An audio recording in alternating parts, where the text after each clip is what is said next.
ଶ୍ରୀ ଜଗନ୍ନାଥ ମହାପ୍ରଭୁଙ୍କ ପ୍ରଧାନ ସେବକ ଭାବେ ଗଜପତି ମହାରାଜଙ୍କ ସେବା ହେଉଛି ବଂଶାନୁକ୍ରମିକ। ଏହା ଏକ ସେବା, ଗୋଷ୍ଠୀ ସେବା ନୁହେଁ। ଶ୍ରୀ ଜଗନ୍ନାଥ ମନ୍ଦିରର ସ୍ୱତ୍ତ୍ୱଲିପିରେ ଏହି ସେବାକୁ ଗଜପତି ମହାରାଜଙ୍କ ସେବା ଭାବରେ ଉଲ୍ଲେଖ କରାଯାଇଛି।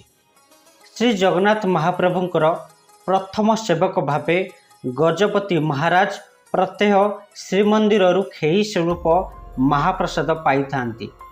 ପ୍ରତି ଏକାଦଶୀ ତିଥିରେ ଗଜପତିଙ୍କର ଶୁଭ କାମନା କରି ଶ୍ରୀମନ୍ଦିରର ନୀଳଚକ୍ରଠାରେ ମହାଦୀପ ଉଠେ। ଶ୍ରୀମନ୍ଦିରର ପ୍ରତ୍ୟେକ କାର୍ଯ୍ୟରେ ଗଜପତି ମହାରାଜଙ୍କୁ ପ୍ରଥମେ ଖୋଜା ହୁଏ।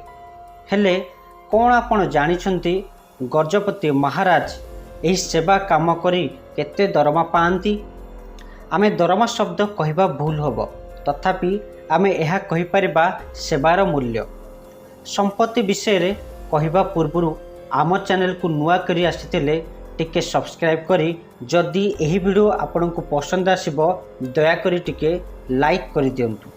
ଦର୍ଶକ ବନ୍ଧୁ, ଗଜପତି ମହାରାଜ ଶ୍ରୀମନ୍ଦିର ପରିଚାଳନା କମିଟିର ସ୍ଥାୟୀ ସଭାପତି ଅଟନ୍ତି।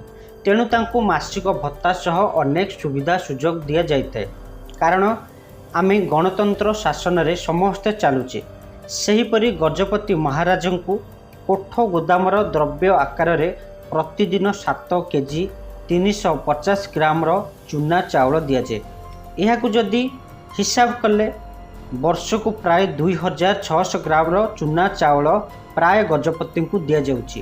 ସୂଚନା ଅନୁସାରେ 2019-20ରେ ଗଜପତିଙ୍କୁ 2690 କେଜି 100 ଗ୍ରାମର ଚାଉଳ ଗଜପତିଙ୍କୁ ପ୍ରଦାନ କରାଯାଇଛି।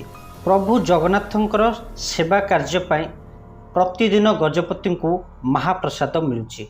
ଏମିତି ଅନେକ କଥା ଅଛି ଯାହା ମହାପ୍ରଭୁଙ୍କର ସେବା ପାଇଁ ଗଜପତି ମହାରାଜଙ୍କୁ ବିଭିନ୍ନ ପ୍ରାପ୍ୟ ଦିଆଯାଇଥାଏ। ଦର୍ଶକ ବନ୍ଧୁ, ଯଦି ଆମର ଏହି ଛୋଟିଆ ଭିଡ଼ିଓଟି ଆପଣଙ୍କୁ ପସନ୍ଦ ଆସିଛି ଦୟାକରି ଲାଇକ୍ କରି ଆମ ଚ୍ୟାନେଲକୁ ଟିକେ ଦୟାକରି ସବସ୍କ୍ରାଇବ୍ କରିଦିଅନ୍ତୁ। ଜୟ ଜଗନ୍ନାଥ।